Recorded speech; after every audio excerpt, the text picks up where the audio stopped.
로셰플 CMM 중보기도에 오신 여러분들을 주의 이름으로 환영합니다. 이 시간 우리 함께 묵상 기도하심으로 주님께 예배드리겠습니다. 기도하시겠습니다. 하나님이여, 내 마음을 정하였사오니 내가 노래하며 나의 마음을 다하여 찬양하리로다. 비파야 수구마 깰지어다. 내가 새벽을 깨우리로다. 전능하신 하나님, 우리를 권하신 주님, 이 시간 주 앞에 나와 주님께 모든 영광과 찬송을 올려드리고자 마음을 정하여 주 앞에 나왔습니다. 이 시간 통해서 주님 홀로 영광 받아 주시옵소서. 예수 그리스도의 이름으로 기도하였습니다. 아멘.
기도 의료상주의 회원님들을 위해서 기도 함께 올리겠습니다. 먼저 임신 소식 전하신 회원님 계십니다.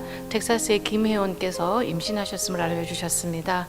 검사와 치료 예정이신 회원님들 계십니다. 캔사스의 안 회원께서는 심한 복통으로 ER 방문을 한다고 보고하시면서 치유와 회복을 위한 기도를 요청해 주셨습니다. 노스캐롤라이나의 신 회원께서는 각혈을 하여 검사를 하셨는데 폐에 염증이 진단되어졌고 기관지 내과의 만나 치료할 예정임을 알려주셨습니다. 뉴저지의 박 회원께서는 시야가 어두워지고 어지러움과 구토 증상이 있어 ER 방문하심을 또한 알려주셨습니다. 치료 중 혹은 치료 후 회복 중에 계시는 회원님들 계십니다. 캘리포니아의 손 회원께서는 갑상선 항진증 치료 중으로 계십니다. 혹 크기를 줄이는 처방약 복용 중이신데요. 모든 것이 정상화되어져서 약을 먹지 않아도 될 수 있도록 함께 기도해 주십시오 하셨습니다. 캔사스의 윤 회원께서는 갑상선암과 전이된 임파선암 수술 후에 유착된 목과 어깨 근육이 다시 정상적으로 되돌아올 수 있도록 함께 기도해 주십시오 하셨습니다. 매사추세츠의 김 회원께서는 발 사마귀 치료 중이십니다. 통증이 치유될 수 있도록 함께 기도해 주십시오. 기도 요청해 주셨습니다. 뉴욕의 이 회원께서는 임신 중에 계십니다. 태아와 산모가 건강하기를 함께 기도해 주십시오 하셨습니다. 오클라호마의 김 회원께서는 플루로 시작된 증상이 기관지염으로 되면서 2달에 걸쳐서 치료를 하였습니다. 이 증상들이 낫게 해주신 우리 하나님께 감사드립니다. 함께 감사기도 해주십시오 하셨습니다. 텍사스의 조 회원께서는 손 저림 증상 치료 중에 계십니다. 양쪽 손의 저림 증상이 빨리 나을 수 있도록 기도해 주십시오 하셨습니다. 워싱턴의 오 회원께서는 무릎과 어깨 통증 치료 중에 있습니다. 통증이 하루빨리 나아질 수 있도록 함께 기도해 주십시오 하셨습니다. 위스콘신의 이 회원께서는 피부과 질환 치료 중에 계십니다.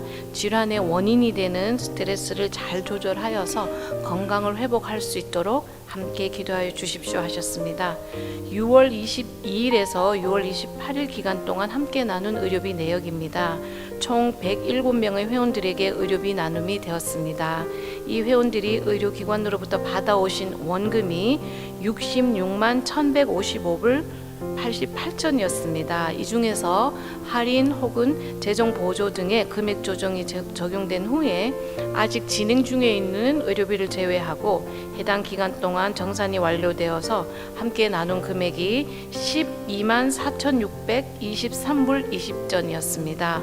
가장 큰 금액 나눔 받으신 회원님의 원금은 5만 4,775불이었으며 이 중에서 회원님이 받으신 할인 금액 적용 후에 해당 기간 동안 진행이 완료되어져서 함께 나눈 금액이 1만 302불 65전이었습니다.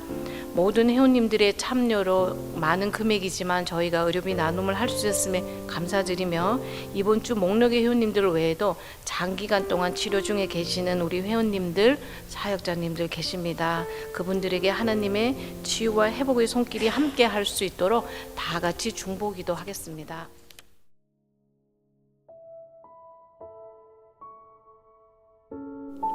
사랑의 아버지 감사합니다. 늘 부족함 없이 채워주시고 지켜주시고 지금 이 시간에도 우리와 함께 하심을 알기에 또 감사드립니다. 오늘 일 하루도 허락하여 주셔서 아버지께 예배드릴 수 있게 허락해 주시니 감사합니다. 우리의 매일매일이 감사함으로 넘치게 하여 주신 것도 감사드립니다. 아버지, 우리의 모든 것을 주님께 드립니다.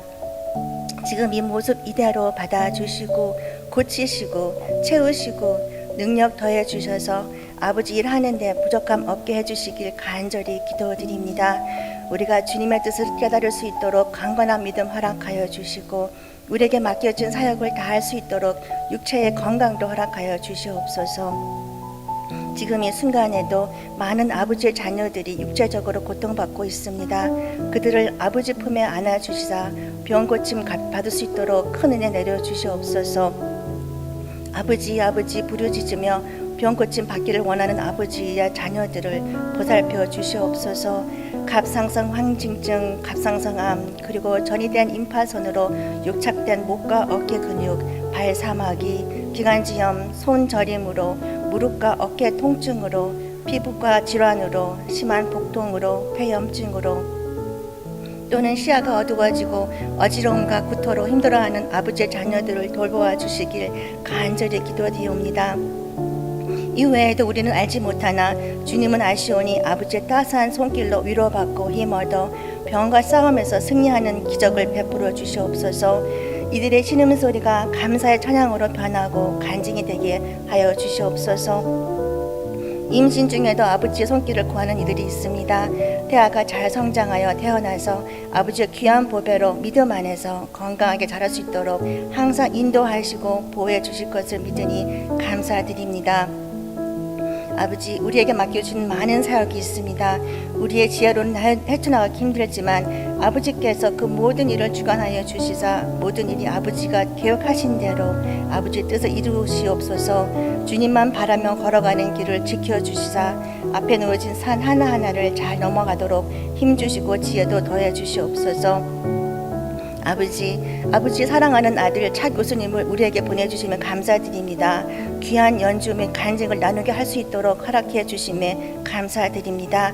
이분이 가는 곳곳마다 주님이 동행하시어서 놀라운 역사가 일어나길 기도드립니다.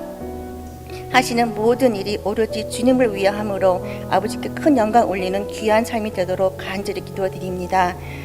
아무것도 아닌 우리를 자녀 삼아 주셨으니 끝까지 함께 하여 주시고 아버지 만나는 그날까지 있는 힘 다해 주님만 섬기길 원하옵니다. 잡은 손 놓지 않게 하여 주시옵소서. 넘치도록 사랑받은 우리 이 모든 말씀 우리 주 예수님 받들어 감사하며 기도드렸습니다.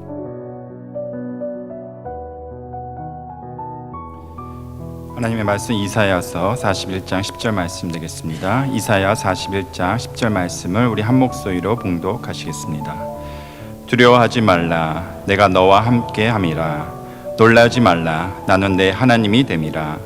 내가 너를 굳세게 하리라. 참으로 너를 도와주리라. 참으로 나의 의로운 오른손으로 너를 붙들리라. 아멘.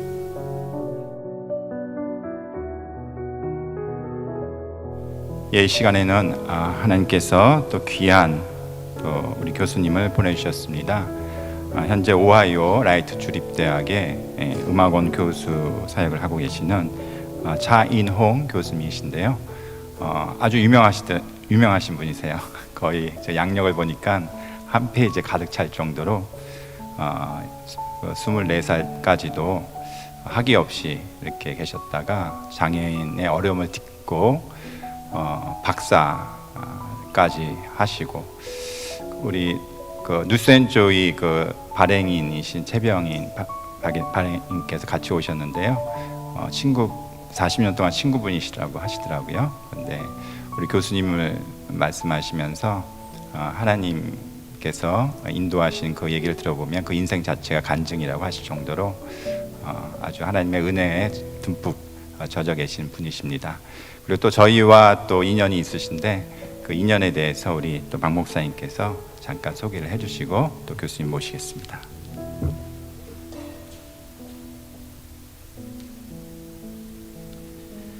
예, 차인홍 교수님 여러분들이 잘 아시죠?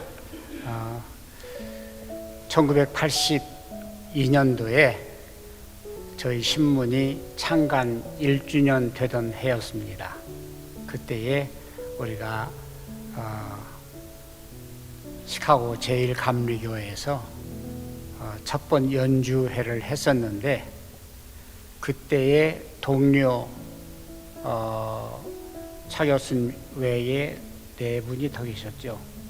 5분이 오셔서 베데스다 그 사중주 연주회, 아마 그렇게 기억이 되는데, 그때 오셔서 이제 연주회를 한 그 후로 이제 인연이 되어서 우리 행사 때마다 가끔 초청해서 이제 모시기도 했습니다. 제가 말이 길어지면은 또 우리 차 교수님 시간이 짧아지니까 이만큼만 하고, 이 귀한 분 모시게 된 것을 감사하고 또 앞으로 더 자주 모실 수 있도록 우리 함께 기원해 주시기를 바랍니다. 감사합니다.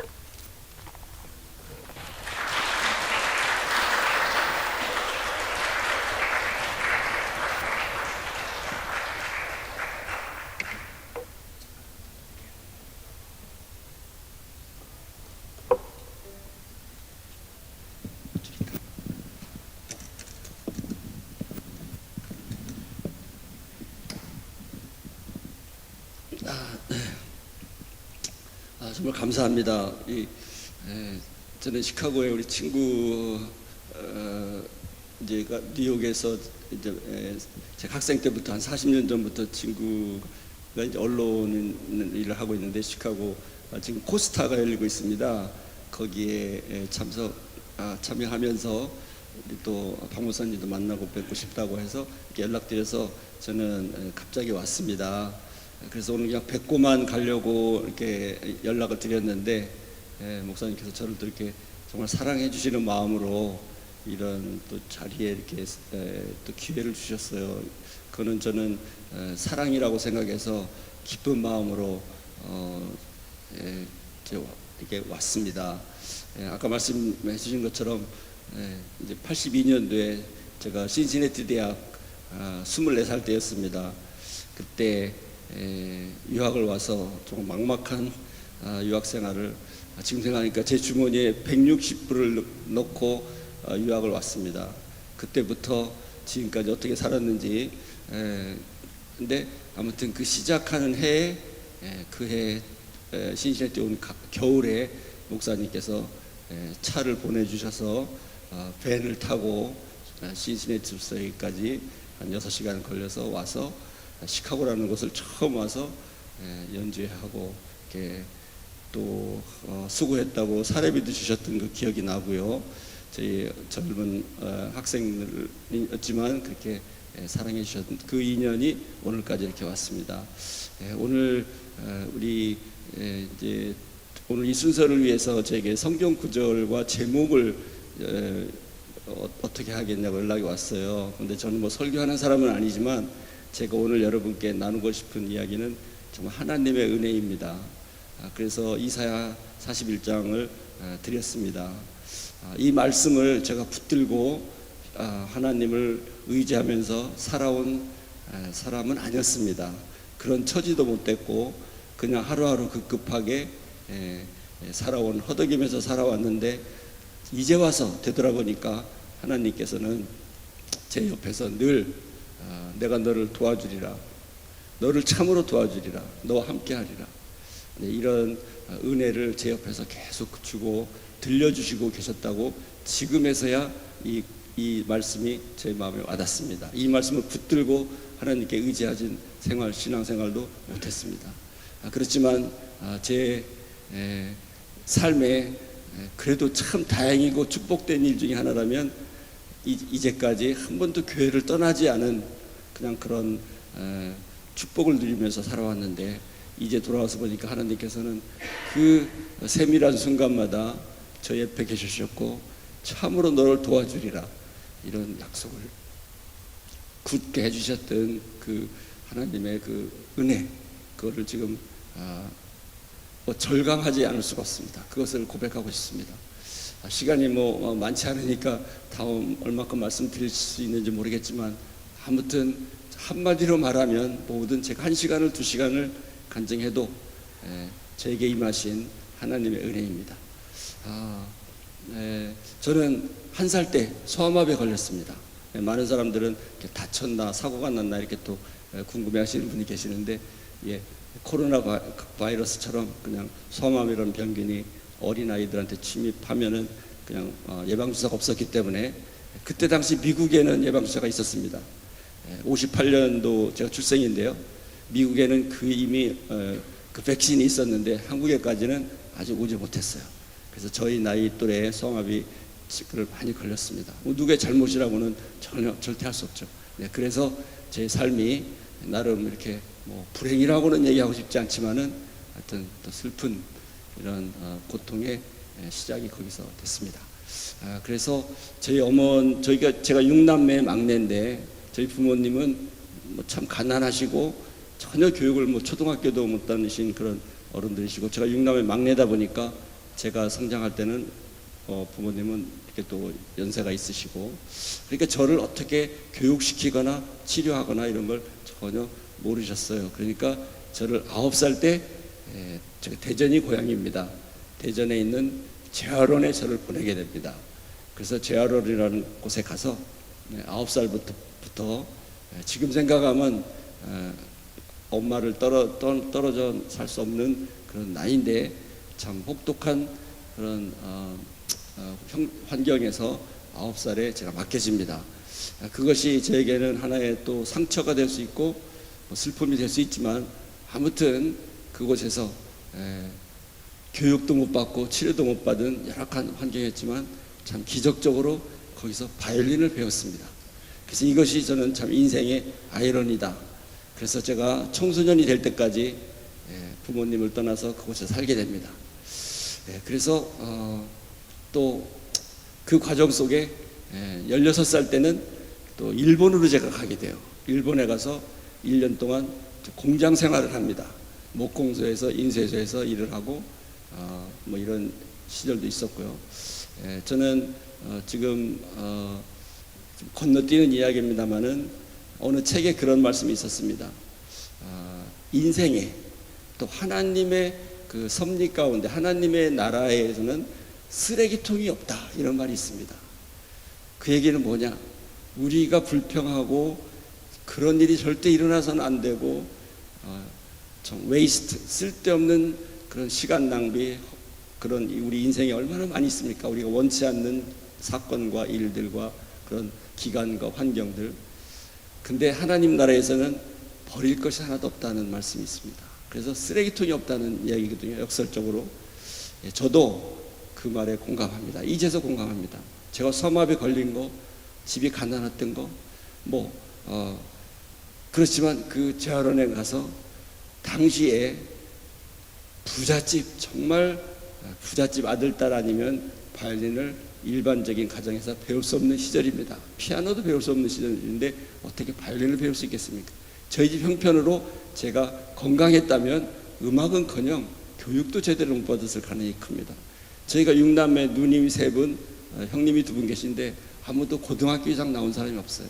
저는 아마 더 형편이 우리 집 형편이 어려졌기 때문에 제가 건강한 몸으로 우리 집에 막내 아들이었다면 음악은커녕 중학교도 못 나왔을 확률이 90% 이상이라고 저는 우리 형편을 돌아볼 때 봅니다. 근데 저는 지금 미국에 와서 박사학위를 받고 참 우리 형님이 차씨 가문에 이거는 참 영광이다 이렇게 저를 칭찬해 주시고 그러셨어요.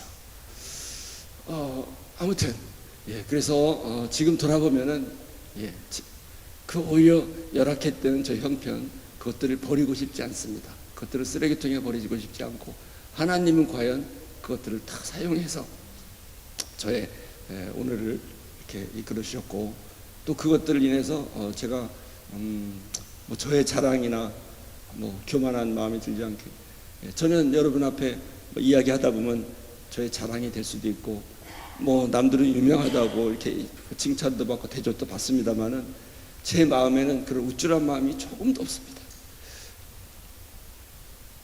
진짜예요. 그거는 제가 어디서부터 왔고 형편이 어떤 뜻 사람인지 너무 잘 아니까 이건 뭐 상식적으로 이거는 아무튼 얘기가 좀 빗나갔는데요. 그래서 제 어른에 그렇게 살았고요. 사실은 제가 참 청소년 시절에 청년 시절에 정말 세상을 포기하려고 했습니다. 행동 직전까지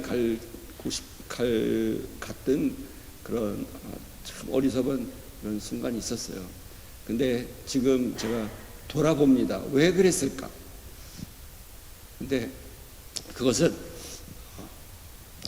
못 걸어서도 아니고 장애를 가져서도 아니고 가난해서도 아니고요. 제가 22살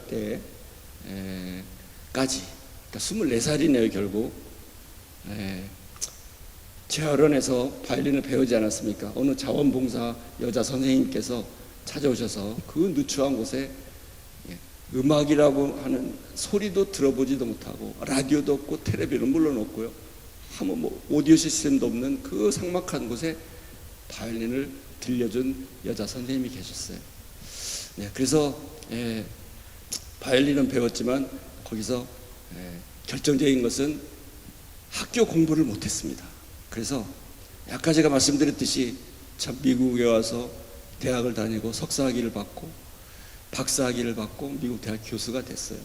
남들은 대단하다고 하는데 저는 24살 때까지 한국에서 학교를 한 번도 못 가봤습니다. 공부라고는 해본 적이 없습니다. 근데 어떤 계기에 하나님께서 의지를 주셔서 그냥 바이올린만 조금 할 줄 아는 그냥 무능한 가난한 학생이었을 뿐입니다. 많은 대학생들이 음대생들이 주변에 있었지만 그들이 참 불쌍한 저 바이올린 해서 뭐하나 이렇게 측은하게 쳐다보던 그 음대생들 지금도 다 만납니다. 그런데 22살 때 제가 하나님께서 주신 의지라고 생각을 합니다. 왜 그랬는지 모르겠어요. 학교 가고 싶어서 천만에 요새 말로 일도 그런 계획 없었는데 지금 생각하면 하루 종일 할 일이 없지 않습니까? 바깥에 나가지도 않고 악기 좀 할 줄 아는 거 그거 왜 없으니까 시간이 너무 많아요. 연습을 하루 종일 어떻게 하겠습니까? 심심해서 책을 붙들었습니다. 그런 으로 또 하나님께서 공부하는 이런 머리는 주지 못하고 그런 훈련도 받지 못했지만 저에게 주신 하나의 장점이 있다면 저에게 집중력이 있습니다. 그래서 공부를 한 번도 해보지 않은 제가 독학으로 그 책을 다 마스터를 합니다. 그래서 22살 때 1년 만에 중학교 과정 검정고시를 제가 패스를 합니다. 물론 독학이라고 얘기했지만 주변에 교회 청년들이 영어 수학 어려운 과정을 일주일에 몇 번씩 와서 밤에 와서 가르쳐준 청년들이 있었습니다. 무보수로. 그런 청년들이 몇 분 있었고요. 그래서 그 이듬해에 두 번째 해에 이제 고등학교 졸업 자격을 또 패스를 합니다. 이것은 남들은 이야기를 하면은 차이농 참 머리 좋다 이렇게 얘기하는데 절대 그렇지 않습니다. 머리 좋고 아무리 머리 좋아도 공부를 해본 경험도 있고 요령이 있어야 되는 건데 어떻게 저에게 그런 머리가 있었겠습니까? 그런데 역시 하나님께서 저에게 주신 하나의 기프트라면 집중력 그걸 주셨던 것 같아요. 아무튼 2년 만에 2년째 고등학교 자격 검정고시를 패스를 합니다. 그랬더니 제 생전에 꿈에도 꾸지 못한 서울대학의 음대 한 교수님께서 유학을 보내주실 꿈을 꾸십니다.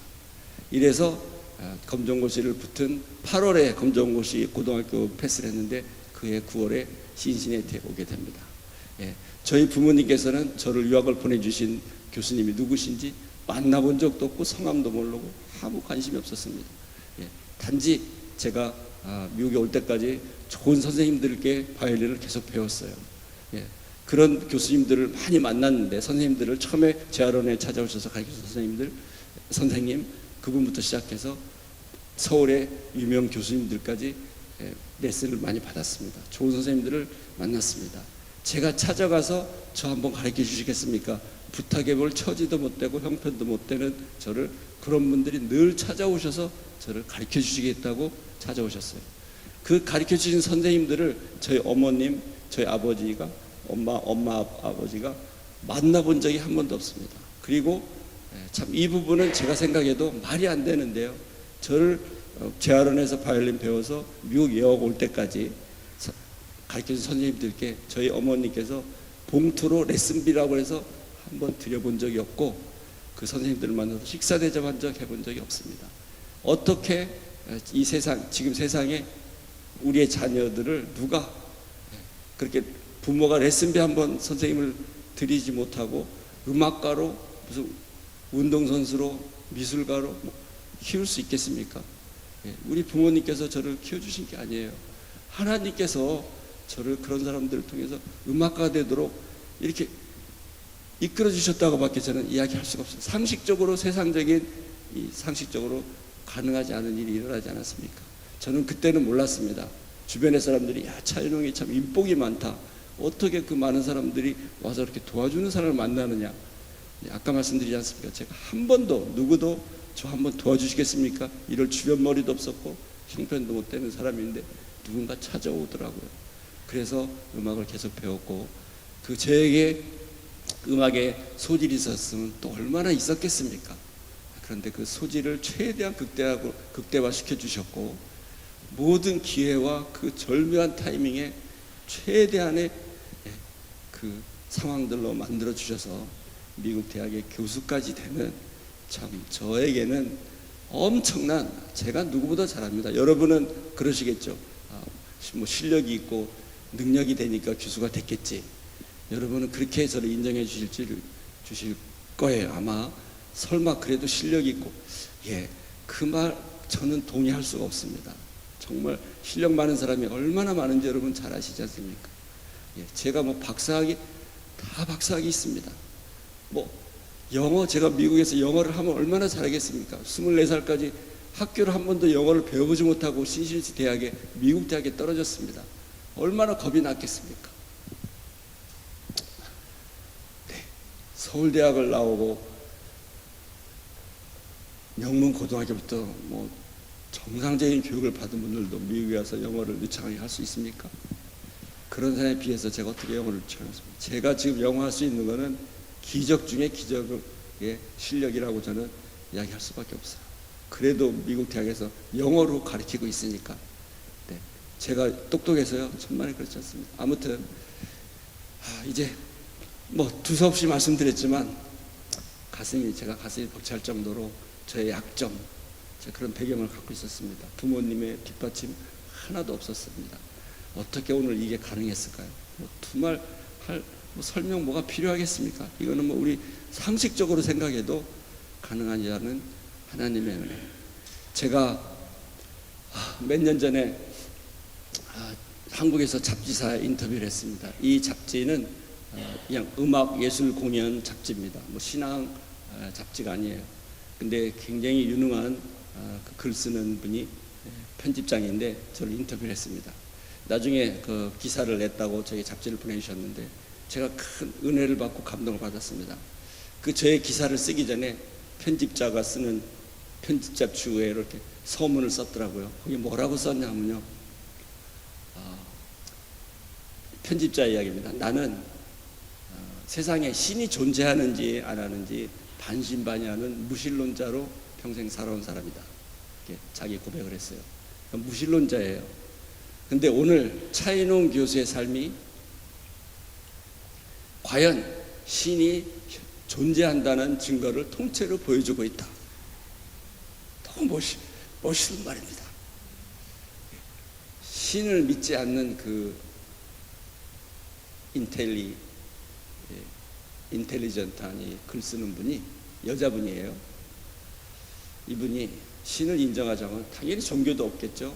그분이 저의 스토리를 다 듣고 결론 내린 것은 과연 신이 존재한다는 것을 나에게 내 삶이 그 사람에게 통째로 보여주고 있다. 이렇게 신이 현존한다. 이렇게 글을 썼더라고요. 이것은 그분을 전도한 듯한 느낌이 들었습니다. 그분이 신이 도와주지 않고는 차인홍이라는 사람의 삶이 이렇게 올 수는 없다. 저는 그 사람의 똑똑한 머리로 내린 결론이라고, 상식적인 결론의 한마디라고 생각을 합니다. 다른 말로 그걸 이야기할 수 없다는 얘기죠. 그래서 저의 모든 이야기와 오늘까지 온 것은 하나님의 은혜. 그래서 오늘 제목이 하나님의 은혜입니다. 뭐 이 하나님의 은혜가 저한테만 있는 건 아니고 우리 모두, 우리 기독상조의 로고스 선교에도 우리 박무사님께도 하나님의 은혜가 이제까지 참 많으셨으리라고 생각합니다. 그런 하나님의 은혜 때문에 오늘 우리가 이렇게 고백하고 간증하고 축복을 누리고 살고 있는 것 같습니다. 저의 축복은 기독상조회가 누린 축복, 버금가는 더 많은 축복을 저는 누렸다고 하나님께 받았다고 생각을 합니다. 그 축복을 이렇게 누리고 인조하고 싶습니다. 이제는. 그래서 많은 사람이 저 대접하면은 대접도 받고 싶고요, 인조하고 싶습니다. 아까 박 목사님께서 그 이전 20대 대통령 취임식 때 제가 지휘를 했는데 그걸 보셨다고 아주 반가워하셨어요. 제가 한국의 대한민국 대통령 취임식 서울시장을 지휘한다는 것은, 이것은 서울대학에서 제일 유능한 교수, 국제적인 이름을 날린 지휘자라고 해도 그 취임식에 지휘할 수 있는 확률은 정치적인 백그라운드가 있어야 되고요, 커넥션이 있어야 되고, 지휘만 잘해가지고 되는 게 아닙니다. 최근에 그 전에는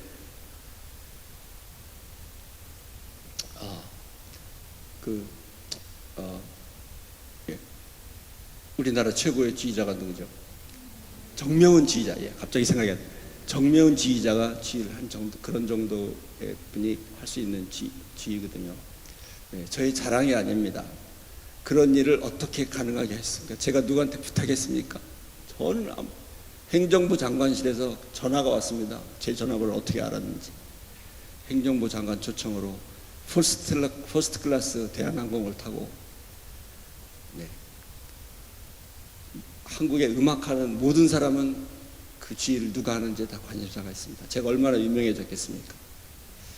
이런 축복이 어떻게 가능하겠습니까? 우리 부모님, 우리 아버지 어머니가 그런 빽이 있습니까? 그래서 하나님께서 저를 또 더 세워주시기 위한 하나의 또 계획이셨다고밖에 저는 이야기할 수가 없습니다. 그래서 제가 말씀드렸죠. 그걸 누리고 싶습니다. 그래서 대접받았습니다. 비행기 퍼스트 클래스를 제가 언제 타볼까? 평생 그거는 힘들겠다. 비즈니스 클래스는 여러 번 타봤거든요. 업그레이드 되고. 그러면서 비즈니스 클래스는 이렇게 좋은데 퍼스트 클래스는 내 평생에 탈 기회는 없을 것 같다. 이런 친구들하고 농담했는데 타봤습니다. 사례비도 많이 받았습니다. 유명해졌습니다. 하나님의 축복으로 여러분 앞에 자랑하는 겁니다. 자랑할 일로 나열하자면 참 많이 있습니다. 하나님께서 제 반평생 어떤 면으로는 무시당하고 참 서러움 받으면서 사는 그런 또 에피소드가 얼마나 많이 있었겠습니까? 그런데 그런 상처도 많이 있었고 그런 기억들이 많이 있는데, 어느 책에 보니까 그런 말씀이 있었습니다.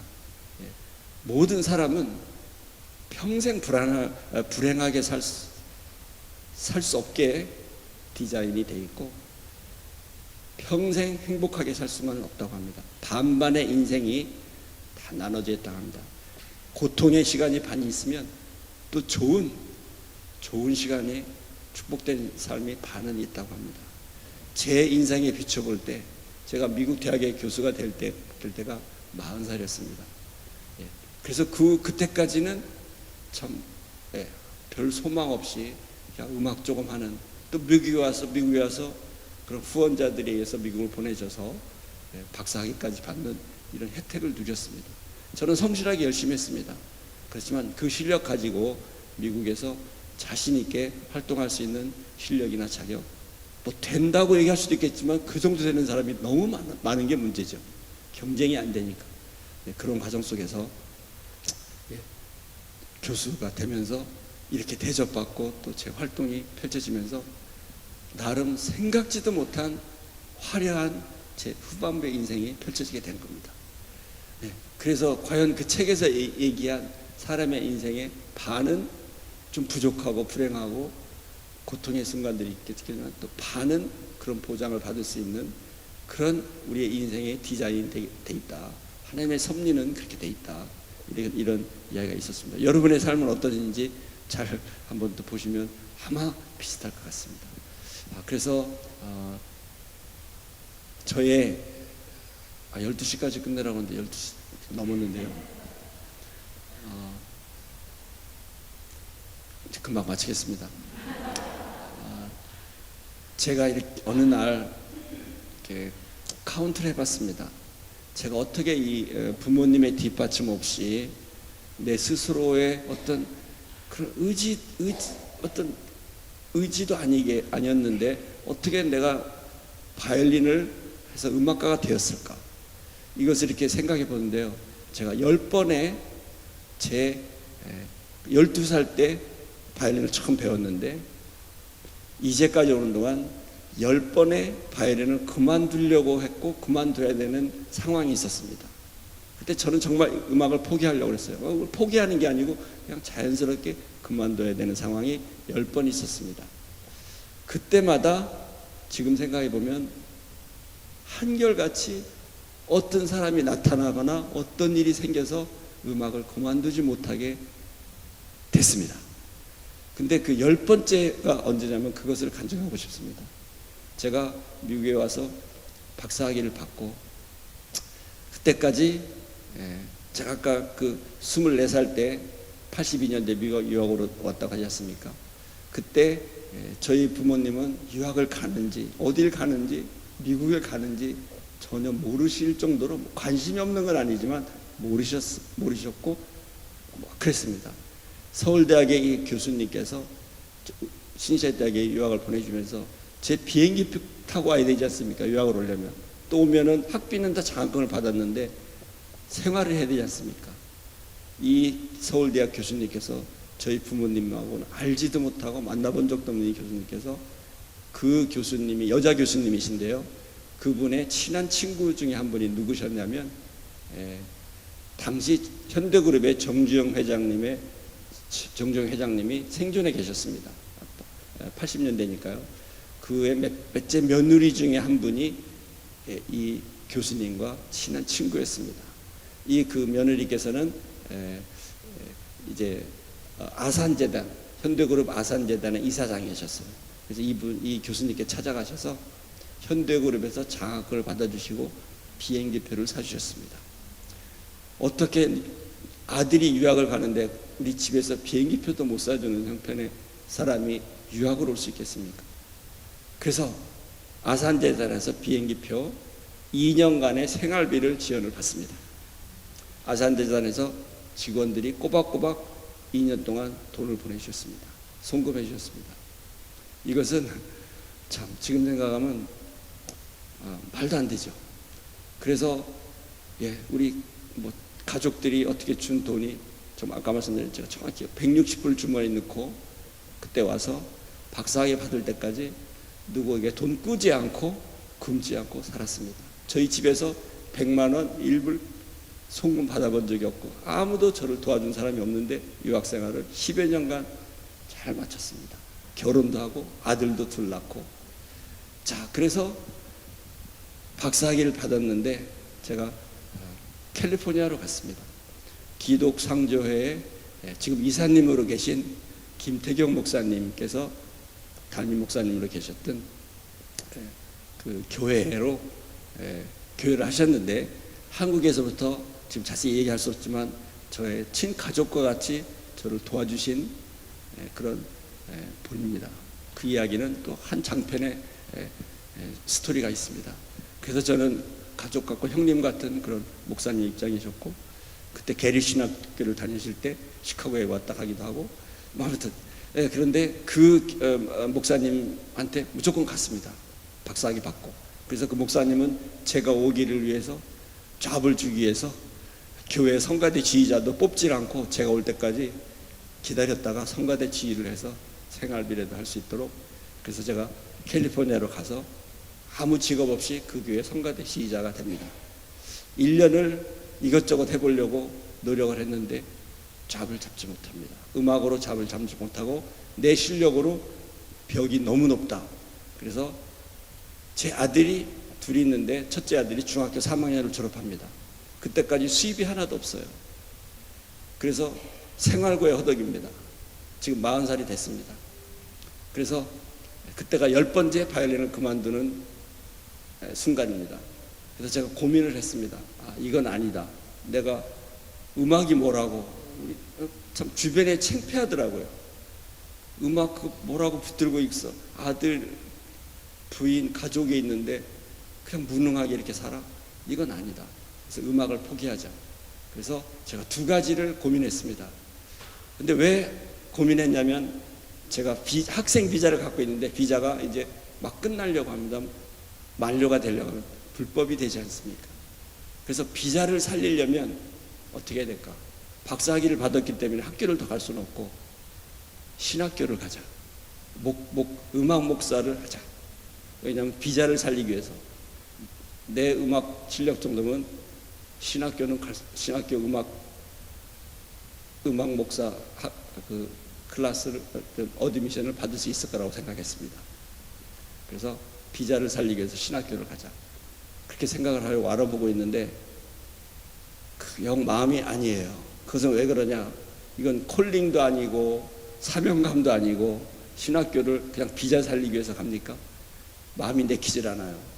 근데 마침 주변에 제 친구 한국인 친구가 치과 기공사에 기술자가 있었습니다. 나보고 치과 기공을 배우라는 거예요.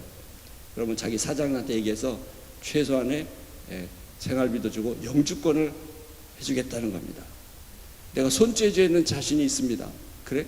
치과 기공 그 뭐 음악보다 어려울까? 그 자신이 있다. 그래서 제가 치과 기공을 배우려고 합니다. 그래서 음악을 그만둡니다. 그만두는 건 마음으로 그만뒀죠. 치과 기공을 배우려고 하는데, 저는 미국 대학의 교수가 되려고 하는 희망을 한 번도 생각해 본 적이 없습니다. 단지 그냥 교향악단이나 오케스트라 이런 데 들어가 볼까, 이런 오디션을 몇 번 했습니다. 그런데 매번 실패했습니다. 너무나 실력 좋은 사람들이 많아서.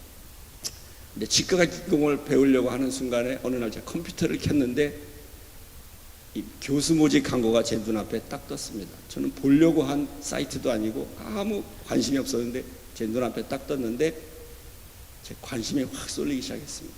지금 라이트 이게 거기서 나온 광고입니다. 제가 할 수 있는 3가지를 뽑는다는 광고가 딱 난 거예요. 근데 그걸 보고도 그냥 무시했어야 되는데 제가 거기에 관심을 갖습니다. 이것은 하나님께서 주신 의지가 틀림없습니다. 그래서 저도 모르게 막 서류를 준비하고 한 번도 해보지 않은 그 복잡한 서류를 다 준비하고 해서 보내게 됩니다. 7개월간의 심사 기간이 걸칩니다. 그래서 그 자세한 과정은 다 얘기할 수 없지만 83명이 응모를 했더라고요. 나중에 보니까 그 83명은 다 박사학위가 있어야 돼만 어플라이 할 수 있습니다. 저보다 다 유능하지 않은 사람이라고는 볼 수가 없습니다. 아무튼 7개월 후에 3명을 캠퍼스로 초대를 합니다. 3명을 오디션하고 다 총장 인터뷰까지 다 하고 학생들 데몬스트레이션 티칭하는 거 다 과정을 거치고 3박 4일간 하고 한 달 후에 결정을 하는데, 아무튼 83명 중에 걸려서 3명의 파이널리스트로 걸려서 3박 4일 갔다 온 후에 한 달 후에 제가 뽑혔다는 전화를 제가 받습니다. 네, 이것이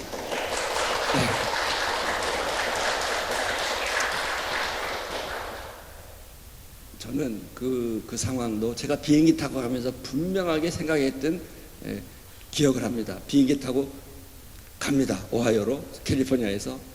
그러면서 제가 어떤 생각을 했냐면, 야, 세 명에 들은 것만 이거 대단하다.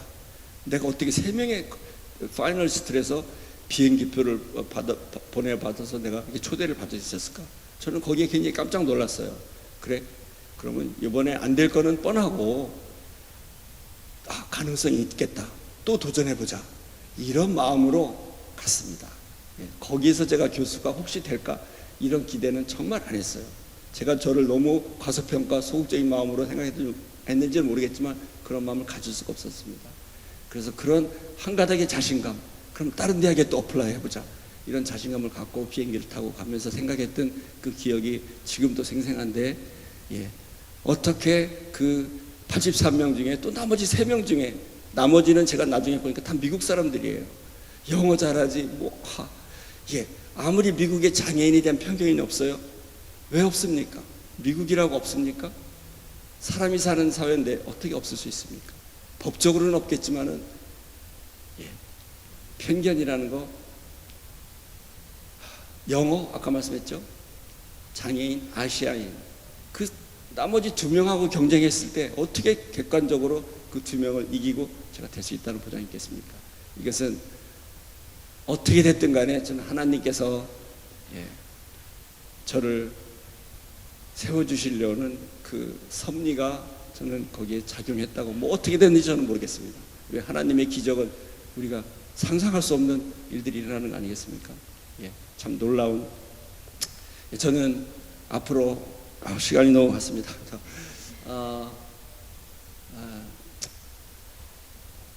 앞으로 하나님의 은혜를 이렇게 고백하면서 또 어떤 면으로는 아까 말씀드린 것처럼 누리면서, 저는 사람들 만났을 때 저를 지금 여러분이 보시는 저의 모습이 어떤지 모르겠지만 저는 굉장히 소극적이고 기가 죽은 모습으로 이렇게 보였던 기간이 오래 있었습니다. 그냥 얌전하게 생긴, 때로는 그냥 잘생겼다고 하는 그런 소년, 청년, 이렇게. 그렇지만 남들 앞에 이렇게 나와서 이렇게 간증을 이야기를 해, 대중 앞에서 어림도 없는 소극적인 사람이었습니다. 하나님께서 저를 이렇게 바꿔주셨어요. 그리고 사람들이 저를 이렇게 만났을 때, 차 교수 너무 당당해 보여, 이런 이야기를 제가 많이 듣거든요. 저는 그 말이 참 듣기 좋습니다. 그 말이 이렇게 교만하게 보여, 이렇게 저는 그렇게 들리지 않아요. 제 모습이라서, 제 인상에서 더 이상 기죽지 않은, 당당하고도 자신감이 있는 내 모습이 보인다는 거.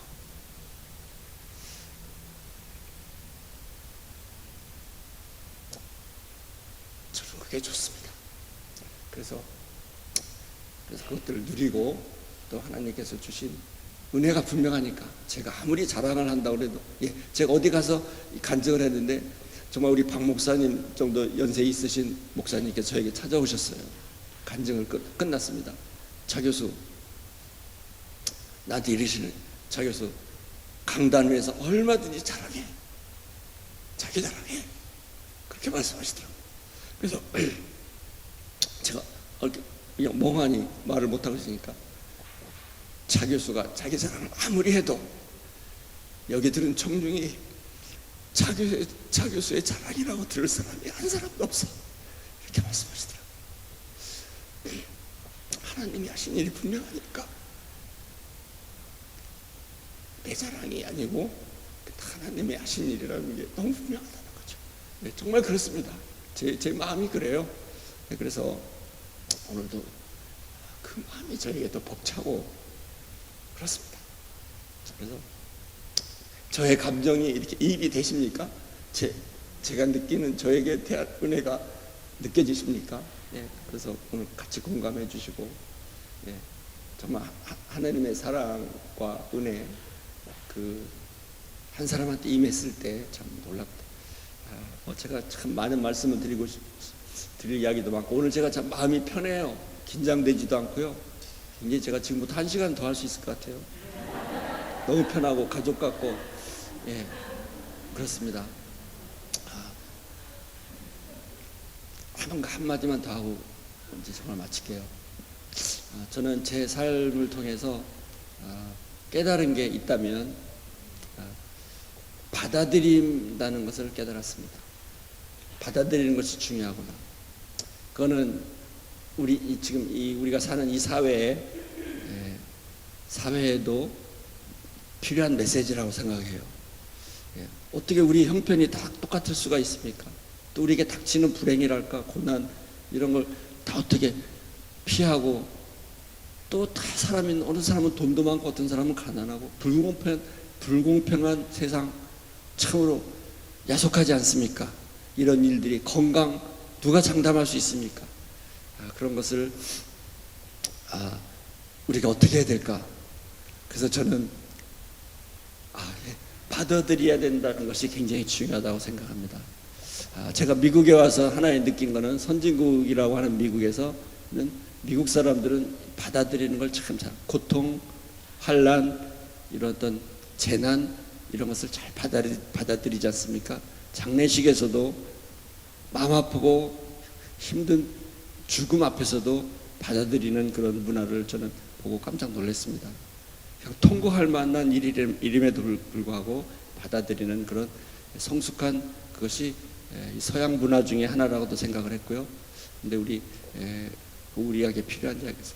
제가 어떤 장애, 가난 뭐 이런 것을 받아들이지 못했다면 정말 세상 다 포기하고도 남을 만한 순간이 수십 번 있었을 텐데 그래도 참 지금 지나보고 보니까 잘 받아들여고 왔다는 거. 그 다음에 두 번째는 견디어낸다는 것이 중요하다고 생각합니다. 받아들이고 견디어낸다. 그냥 견딘다 이거 아니고 견디어낸다. 그래서 어떤 책에 보면 그런 말도 있잖아요. 살아보니 사라지더라. 견디면은 다 그 순간은 지나가는 것 같고 견뎌지는 것 같습니다. 그래서 우리 삶에도 굉장히 필요한 그 메시지라고 생각합니다. 뭐 이 세상에 고통 없이 살 수 있는 사람이 어디 있겠습니까? 하나님께서 우리에게 주시는 은혜 같다면 견뎌내는 그 사람에게 하나님께서 가만히 있으시는 사람이 아니고 분이 아니고 이사야의 말씀처럼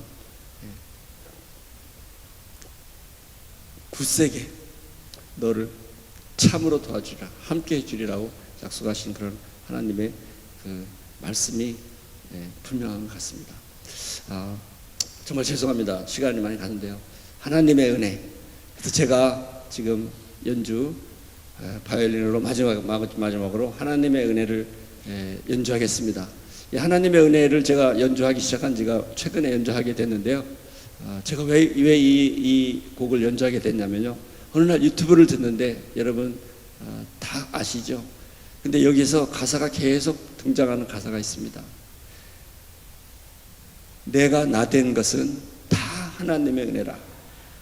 내가 나된 것은 다 하나님의 은혜라. 이것은 뭐 축복받은 것, 불행한 것, 모든 것 다 커버하는 생각이라 합니다. 어떤 일이 있었든지 지금 내가 나된 것은 다 하나님의 은혜. 그것을 고백하는 좀 아주 마음에 와닿는 가사예요. 그래서 제가 이 곡을 정말 그 가사를 함께 하나님께 저의 감사를 고백하는 마음으로 이 찬송을 자주 연주합니다. 그래서 하나님의 은혜, 내가 나된 것은 다 하나님의 은혜라 연주하고 오늘 여러분에게 이제 제 시간 마치는데 시간이 많이 가서 좀 죄송한데요. 정말 오늘 여러분 함께 이렇게 해주시고 귀해 주신 참 저에게 위로가 됐습니다. 박 목사님의 사랑이 여러분에게 뭐 은혜 전하라고 그런 생각이셨는지 모르겠지만 오늘 제가 은혜를 받고 돌아갑니다. 제가 너무 가슴 벅차고 이게 뭐 그냥 슬퍼서 그런 거 아니지 않습니까? 하나님의 은혜 너무 감사하고 제 스스로가 감격스럽습니다. 그래서 오늘 벅찬 마음으로 행복한 마음으로 오늘 감사드립니다.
지금은 우리 주 예수 그리스도의 은혜와 하나님 아버지의 극진하신 사랑하심과 성령님의 내주하시고 인도하심이 오늘 모여 주님 앞에 감사 찬송을 드리며 하나님의 은혜, 나 된 것은 하나님의 은혜라고 하는 이 간절한 간증, 우리 하나님께서 내려다보시고 얼마나 기뻐하실까 하는 생각을 하면서 감격, 또 감격하여 주님의 거룩하시는 종을 우리 모두에게 함께 복으로 내려주실 것을 간절히 축원하옵나이다.